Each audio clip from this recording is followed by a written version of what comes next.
¿En dónde estamos? Es una producción de Organización Libertas. www.libertas.uy. Guión y conducción de Rubén Moyano.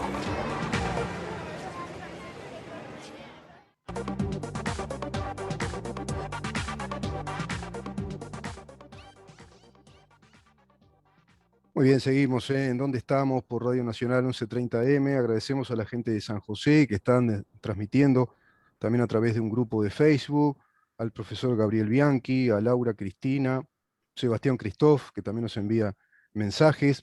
Estamos esperando la conexión de la doctora Silvia Echevarne, dado que es un clima muy particular el día de hoy. Ella está tratando ya de estacionar su coche y poder conectarse, creo yo, ir a su oficina rápidamente. Y está, claro, demorando el tránsito a raíz de esta lluvia. Esperemos que pueda lograrlo y que podamos establecer ese contacto. Yo les voy a decir, voy a repasar un poco los datos que tengo acá para que ustedes se puedan comunicar con nosotros. Facebook, ¿en dónde estamos? Pueden seguirnos ahora mismo, estamos saliendo en vivo. En Twitter, @en dónde estamos. Por Instagram, en dónde estamos Uru. Te podés comunicar al 093-829-272 o por mensaje de texto o por WhatsApp, 093-829-272. También te podés comunicar a nuestro correo electrónico, por donde estamos, @gmail.com.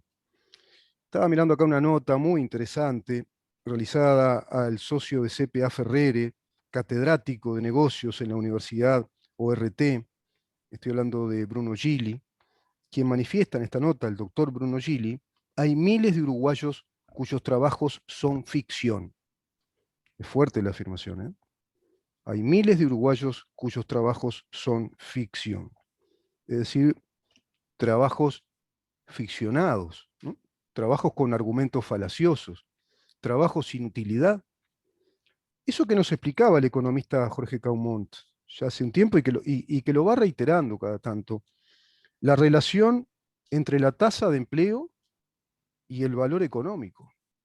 Cuando se hace esa ecuación, uno ve si ese país está empleando gente que realmente es útil, tanto en el ámbito privado como en el ámbito público.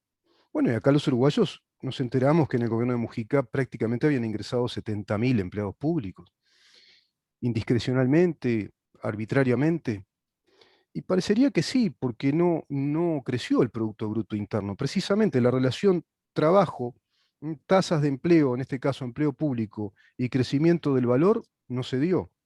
Uruguay está estancado, dice Bruno Gili, quieto, y para crecer necesita algunas reformas urgentes. Pero el sentido de la urgencia no es una característica de los uruguayos. Vaya que tiene razón, ¿no? Así lo entiende el socio de CPA Ferrere y catedrático de negocios en la Universidad ORT, Bruno Gili, quien avisora a un gobierno con buenas intenciones en alguno de los cambios, dice que son buenas las intenciones, pero insuficientes. Sobre todo, dice, a la hora de que el Estado no siga potenciando las diferencias del mercado, lo que se lograría con mejor educación. Lo que acabamos de conversar de algún modo, ¿no? De algún modo, con el diputado Felipe Schipani, quien viene desarrollando el tema de educación con nosotros, porque es presidente de la Comisión de Educación de Diputados. La educación es fundamental, lo dice Bruno Gili, lo dicen los grandes pensadores, lo dicen los grandes economistas. Un Estado que apueste a la educación es un Estado que apuesta al crecimiento. Luego dice este especialista, hoy acaban, le pregunta al periodista, hoy acaban los Juegos Olímpicos y Uruguay no consiguió ninguna medalla en materia de desarrollo. ¿Cuán lejos está del podio mundial? Bueno, y literalmente en los Juegos Olímpicos tampoco, y quizás sea un reflejo. Pero también están las pruebas PISA, donde vemos que es muy malo el rendimiento del alumnado uruguayo en ese promedio de los 15 años. Vemos que la deserción en el liceo es enorme, es grandísima en el país. Uruguay no está cerca, dice Bruno Gili, en el PIB, es decir, el Producto Bruto Interno per cápita, es decir, lo que hace a la equidad y la sostenibilidad de su economía, está bien posicionado en América Latina, ¿no? Cercano a Chile y Costa Rica, mirá cómo te lo digo, ¿no? Está bien posicionado en América Latina. Es decir, viste, como cuando hablamos del uruguayo que ya haces esa inflexión de voz, como decir, bueno, pero América Latina en verdad no es rango de nada, ¿no? No es ranking como para tomarse ese ranking en serio, como para tomarlo como medida. Y lo dice Bruno Gili, es un ranking mediocre para poder evaluarse. Y en comparación con los países desarrollados, hace años que Uruguay dejó de crecer.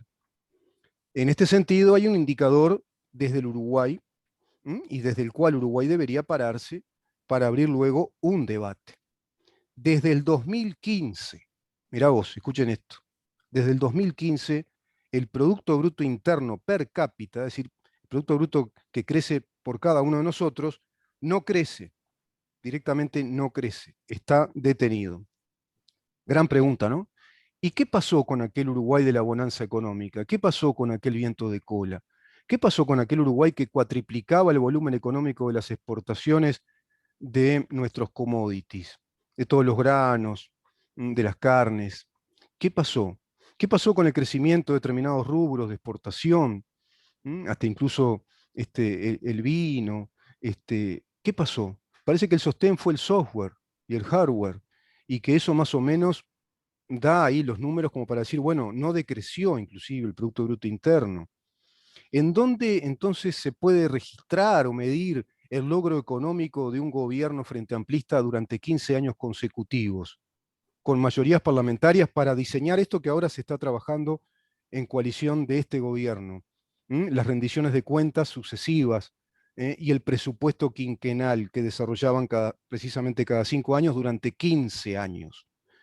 ¿En qué quedó esa realidad económica? Fue fugaz, pero claro, nos enteramos de anca fundida, dinero del Fondes por cientos de millones que fue a parar quién sabe a dónde o en quiénes, el tema de la regasificadora, ¿se acuerdan de los casinos?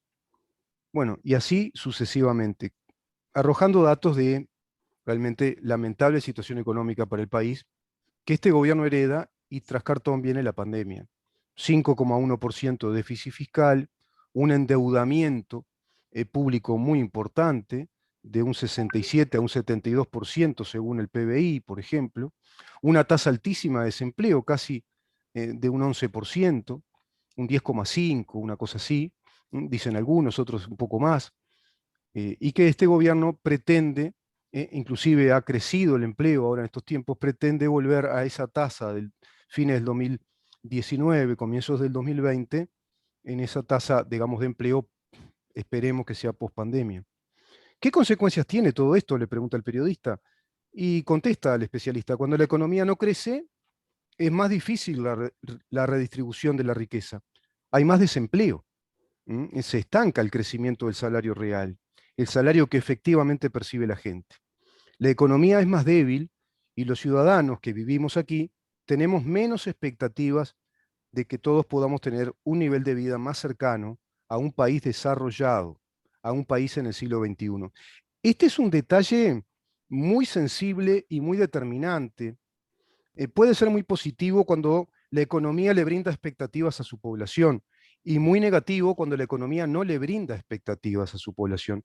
Y los uruguayos sabemos que hay un sector que le decimos muy comúnmente, a mí una frase hecha que ya no me merece ni respeto, los más vulnerables, los más vulnerados, los más pobres, los empobrecidos. ¿Cuántos son?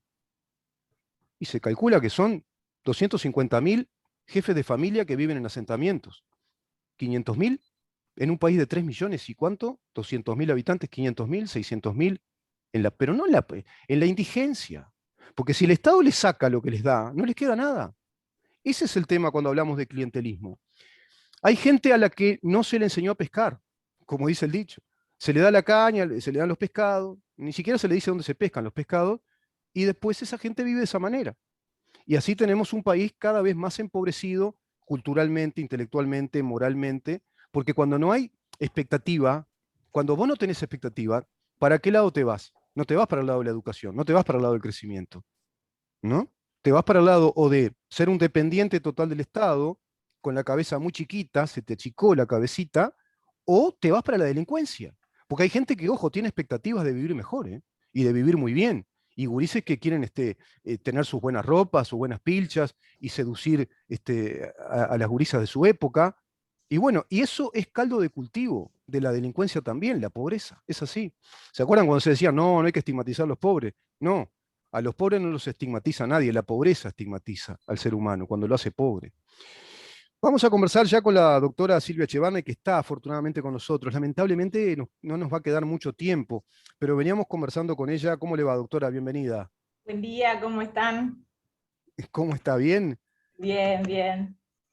Sabe que tenía acá preparada una introducción a la nota, pero como Sí. para ordenar a los oyentes, ¿no? Porque mucha gente seguramente no están siguiendo el tema, otros que sí, pero los juristas de nuestro país dudan mucho sobre el futuro de ese contrato entre la empresa Catonazzi Group y la Administración Nacional de Puertos. Usted viene desarrollando este tema en este programa y creo yo que a raíz de ese desarrollo temático, analítico, es que está tomando esta repercusión en la prensa, está tomando mucha repercusión en la clase política también, en la clase empresarial, y creo que la culpa es nuestra, podríamos decir así, parafraseando un programa. Bueno, el 4 de octubre vence el recurso de revocación presentado por Montecom, que podría ir a la justicia antes de derogar las vías administrativas. Los recursos revocatorios presentados por Montecom contra los decretos 114 y 115, que son precisamente esos decretos que contravienen la ley, ¿no? El régimen general de la libre concurrencia, bueno, y que regulan este acuerdo entre el Estado y la terminal Cuenca del Plata, integrada en un 80% por la empresa belga Catonazzi y el resto por la Administración Nacional de Puertos, el 20%. Esto fue firmado el 25 de febrero del 2021. Esta es la punta del iceberg de una serie de litigios administrativos y judiciales. Voy más hacia adelante. Para la PEIRE, uno de los puntos centrales es la modificación al reglamento de atraques, que usted muy bien nos explicó también. Se modifica el reglamento de atraques de buques en el puerto de Montevideo y la obligación de consultar precisamente a esta empresa para modificarlo en el futuro, lo que viola lo establecido en el artículo 16 de la Ley de Puertos, que determina que es potestad de la Administración Nacional de Puertos definir quiénes y cómo van a operar los buques que llegan al puerto de Montevideo. Vamos a dejar por acá la introducción porque es mucho más larga, pero yo la primera pregunta que le haría ¿es realmente bueno este contrato para el país o no? Bueno, yo creo que ya hemos dicho que no, que este contrato es absolutamente inconveniente. De hecho, como usted decía hoy al comienzo, está tomando dimensión pública a raíz de un hecho político como es la próxima interpelación que va a haber el 18 de agosto, donde se le va a pedir al ministro de Transporte y Obras Públicas que participó, que firmó el acuerdo, que explique alguna de las zonas oscuras que tiene este acuerdo. Pero tiene una característica diferente, me parece, esta interpelación con otras que hemos visto a lo largo de los periodos pasados y los que normalmente estamos acostumbrados a ver. Y si bien no es digamos, lo habitual hablar de política, tenemos que abordar este tema. ¿Por qué? Porque esta interpelación va a versar sobre cuestionamientos jurídicos. Lo que nosotros estamos cuestionando de este acuerdo es la legalidad. Lo que se está poniendo en tela de juicio acá no es la oportunidad política, la conveniencia, la decisión, como normalmente se hacen las interpelaciones, donde los partidos de la oposición les gustará más, les gustará menos, explíquenos por qué lo decidió, qué fue lo que lo convenció.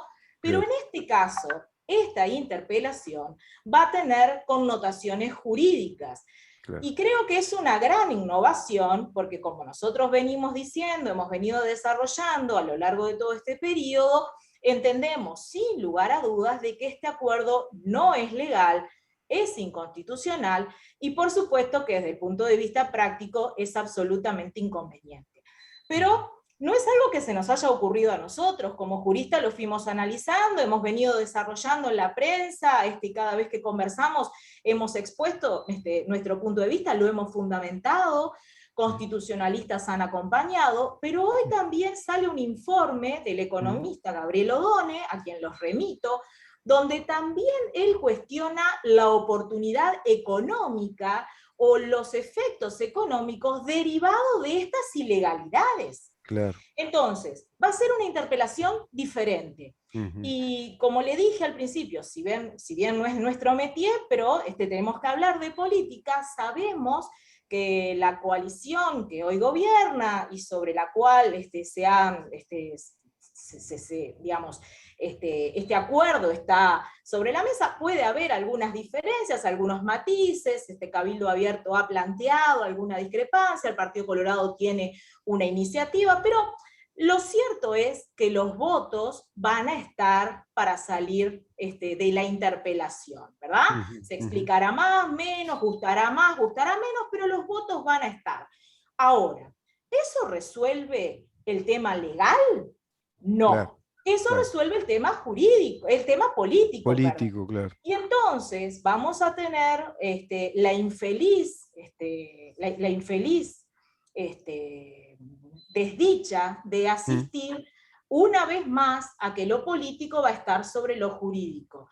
Y eso puede ser en el plano político, pero en el terreno jurídico, como usted muy bien decía, el 4 de octubre vence uno de los plazos de uno de los recursos que está siendo presentado. Claro. El SUPRA, por su lado, el sindicato portuario, también presentó un recurso, y quedan pendientes las dos acciones que también han sido anunciadas por las empresas que se van a iniciar, esto es, en el ámbito internacional y en el ámbito de la Suprema Corte de Justicia por la Inconstitucional. Es decir, puede salir muy airoso políticamente de la situación con los votos y decir, bueno, la oposición dirá no nos satisfacen las explicaciones, no nos dijo nada, nos dijo poco, nos dijo, en fin, salió este fin de semana una respuesta de la contadora Cervetti que realmente ha sido un disgusto leerlo, una pobreza franciscana, realmente con una falta de argumentos y una falta de coherencia en el mismo documento. Realmente uno leía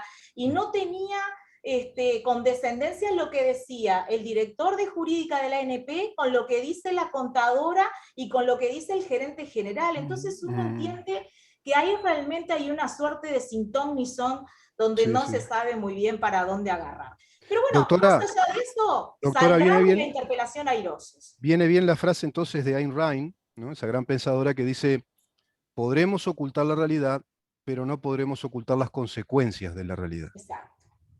Acá Exacto. creo que se aplica, ¿no? Exacto. Y por eso también me parece que a viva voz, cada vez más, nosotros insistimos en que acá la única fórmula posible es llegar a una especie de acuerdo, a una renegociación, a sentarnos sobre la mesa y no dejar que todo esto siga su curso como viene hasta ahora, sin perjuicio de los temas políticos, ¿verdad? Como yo le decía, la interpelación va a salir bien, van a tener los votos, todo lo demás, y el acuerdo seguirá, políticamente seguirá, pero jurídicamente van a seguir las acciones, vamos a seguir teniendo más problemas, y van a seguir saliendo una cantidad de documentos que han estado y que están sobre la mesa, sobre los cuales nosotros seguimos trabajando. Claro, porque va a tomar trámite la vía judicial, va a tomar trámite, y va a seguir paralelamente a la digamos, voy a emplear una expresión capaz que grosera, pero muy gráfica. Va a seguir paralelamente drenando ese terreno jurídico sobre la tapadera política que se quiera hacer. Y se van a seguir desarrollando etapas, se van a seguir desarrollando etapas, digamos, la empresa va a empezar a invertir, porque va a decir, bueno, cumplido el proceso de la interpelación, vamos a invertir, la otra empresa planteará el juicio internacional, planteará la inconstitucionalidad, se derivarán las cargas, y cuando todo eso sea de marcha atrás, porque yo no tengo ninguna duda de que el Tribunal de lo Contencioso Administrativo va a fallar en contra de la legalidad, o sea, este acuerdo no es legal, nosotros hemos advertido al menos 10 ilegalidades manifiestas, fundamentadas, donde agarren una sola de esas, y reitero, los argumentos de la contadora Cervetti, que todo parecería indicar que van a ser los que va a utilizar el gobierno, realmente mezclan una cosa con la otra, no tiene nada que ver, no conocen las normas, están citando normas que no están coordinadas, es decir, no es por ahí. Si esos van a ser los argumentos, no es por ahí. Si es una decisión política, que se diga, es una decisión política. Como en su momento nosotros habíamos cuestionado la decisión de los 14 metros para UPM, que fue una decisión política, cuestionada o no, pero lo fue. En este caso, la política va a estar por encima de lo jurídico. Y eso, en un Estado de Derecho sobre el cual se sientan las bases de la República, es muy grave. Felizmente tenemos los organismos como el Tribunal de lo Contencioso Administrativo, como la Suprema Corte de Justicia, que hacen contrapeso para que eso no suceda y garantizan a los ciudadanos que las normas se sigan cumpliendo. Claro. Entonces, estamos en un escenario muy complicado, donde está en juego ni más ni menos que el comercio exterior del país, donde, como dice el economista Godone, no se ha tomado en cuenta, no hay un plan integral, no se ha tomado en cuenta cuáles van a ser las consecuencias de derivar toda la carga a una sola terminal, cuál es el proceso de inversión que ha hecho la ANP en los muelles públicos y que ahora no va a usar más, la infraestructura que no va a usar más, y compró grúas, eso no se va a usar más, digamos. Todo eso enmarcado en una... Se violó la presentación de informes, como usted nos explicó también. Se violó la presentación de informes técnicos y jurídicos previo al contrato. Bueno, Acá eso, dice, por eso es otra una, parte, esa es una de las ilegalidades. Claro, esa es una de las ilegalidades manifiestas. No se cumple con el requisito que la propia ley exige de que tiene que haber un asesoramiento previo. Hay 7 hojas escritas, un informe de la gerenta comercial que realmente es pero muy escandalosamente desacertado, porque no tiene nada que ver, porque no justifica en absoluto el contrato hasta el 2081, y lo del director de jurídica, realmente un disgusto leerlo, porque es una carilla con una frase al final que dice que por todo lo antes dicho, que se remite a las normas, que no son esas, además, tan descoordinadas, el acuerdo es legal. Realmente una pobreza total. No tiene los estudios técnicos, no tiene los estudios de factibilidad, no tiene los estudios de carga, no tiene los estudios de impacto económico, de impacto ambiental. Realmente uno ve puertos de la región cuando han querido hacer reformas estructurales en sus puertos, y han tenido por lo menos 3 consultoras de las más importantes del mundo que les han dicho cómo tienen que hacer las cosas. Acá hay 8 hojas de 2 funcionarios que además dicen cosas que no tienen nada que ver una cosa con la otra. Ahora, ¿eso es el asesoramiento previo? No, no es ni previo ni es asesoramiento. Es un requisito que se cumple a destiempo y porque es advertido por un pedido de acceso a la información pública que hace la oposición. Realmente un mamarracho de dimensiones estelares. Entonces, ¿cuál es la solución acá? ¿Una unidad reguladora como propone el Partido Colorado? No, de ninguna manera. En este momento es, además de inoportuno, absolutamente inconveniente. La reguladora de todo esto es la Administración Nacional de Puertos, que, como dice el economista Odone, tiene que ocupar el lugar que tiene que ocupar como autoridad portuaria que es, y regular, y tomar el rol preponderante y liderar la comunidad portuaria. Eso es lo que tiene que hacer. Crear una unidad, primero, ¿se va a hacer retroactiva? Porque el acuerdo ya está firmado. Esa es temporánea. ¿Retroactiva a qué fecha? ¿Retroactiva a qué fecha? ¿Va a subsanar las ilegalidades? ¿Va a subsanar el hecho de no haberse cumplido con el asesoramiento previo como exige la ley? ¿Va a subsanar el hecho de no haber evaluado los predios que se van a transferir?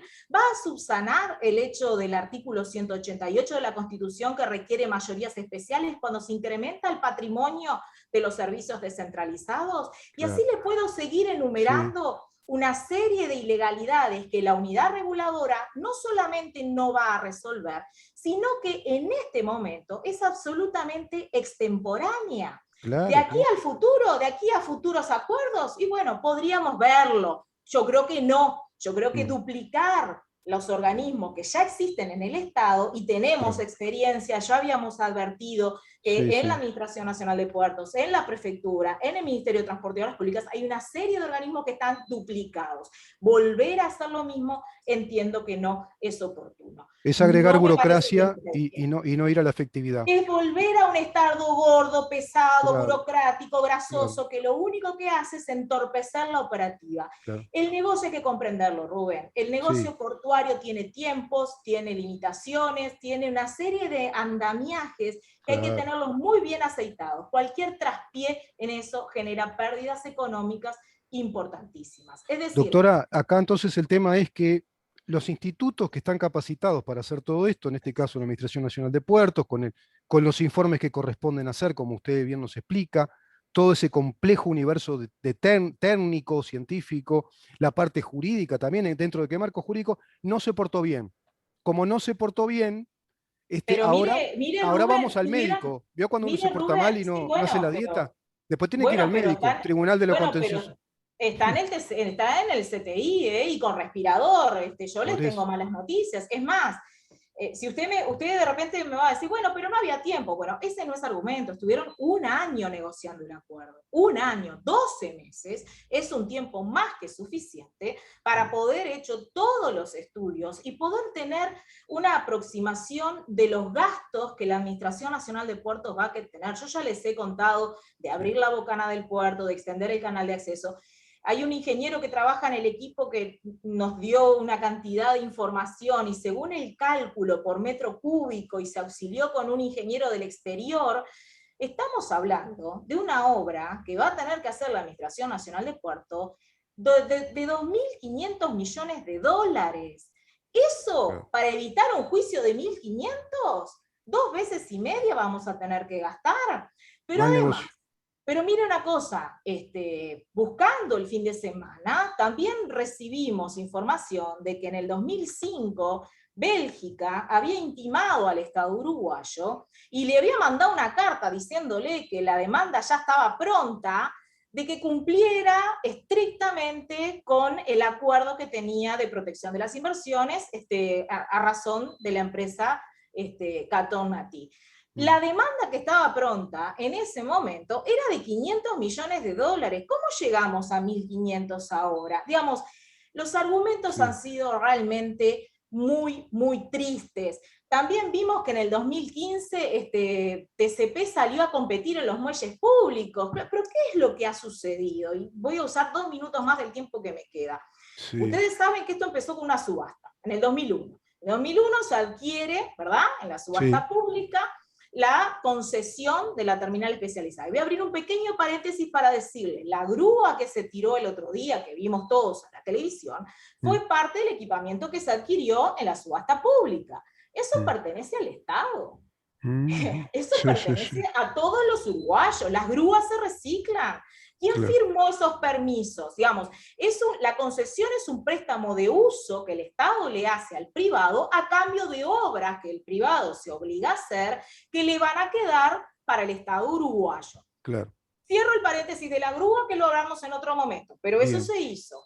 No sabemos en qué condiciones, pero se realizó. Ahora bien, se adquiere en la subasta, y en la subasta se presenta el régimen de gestión. Es como que usted va a comprar algo y le muestran las condiciones, y usted las acepta. Y el régimen de gestión, ¿sabe qué decía en el punto 3.5? Que iba a ser en libre competencia con los muelles públicos. Y la empresa acepta, dice, bueno, macanudo, pero yo voy a tener tan buena infraestructura y voy a ser tan rápido, tan bueno y tan eficiente que igual me voy a quedar con toda la carga, porque voy a ser el único que voy a tener grúas pórtico. Pero ¿sabe una cosa? Eso no sucedió nunca, porque sí eran más rápidos, pero siempre fueron muy caros. Y entonces, ¿qué sucedió? Empezaron los problemas, y en el 2015, cuando ya los problemas y una serie de juicios, todos los perdieron, todas las intimaciones que presentaron fueron desestimadas por la justicia, en el 2015 dice, vamos a salir a competir en los muelles públicos, porque realmente nosotros vamos a demostrar que tenemos capacidad. Y también le fue mal. Entonces en el 2017 dice, bueno, ¿saben una cosa? Vamos a poner las acciones a la venta, nos vamos, quédese con todo, rescindimos el contrato, contratan a una empresa de Estados Unidos y ponen las acciones a la venta. 300 millones de dólares valen las acciones. El entonces ministro de Transporte y Obras Públicas dice, bueno, ya que se van a ir y el contrato no va a existir más, señores, voy a anunciar públicamente que voy a poner grúas pórticos en los muelles públicos. Porque si no tenía más, estos se iban. ¿Y qué sucede en ese momento? Dice, no, espera un poquito, nos quedamos entonces. Y ahí se quedan. Y vuelve el chisporroteo, ¿Qué sucede en el 2020? Le mandan una intimación al expresidente Tabaré Vázquez y al presidente electo, Luis Alberto Lacalle Pou, y le dicen que tienen que cumplir porque están anunciando que van a hacer un juicio por 1.500 millones de dólares. Y ese escrito es el que en definitiva termina forzando este acuerdo. Esta breve cronología que hice en 2 minutos, quise explicar que el único objetivo que tiene esto es quedarse con toda la carga de la que nunca se han podido quedar. Es un objetivo comercial, no es un objetivo ni competitivo ni económico.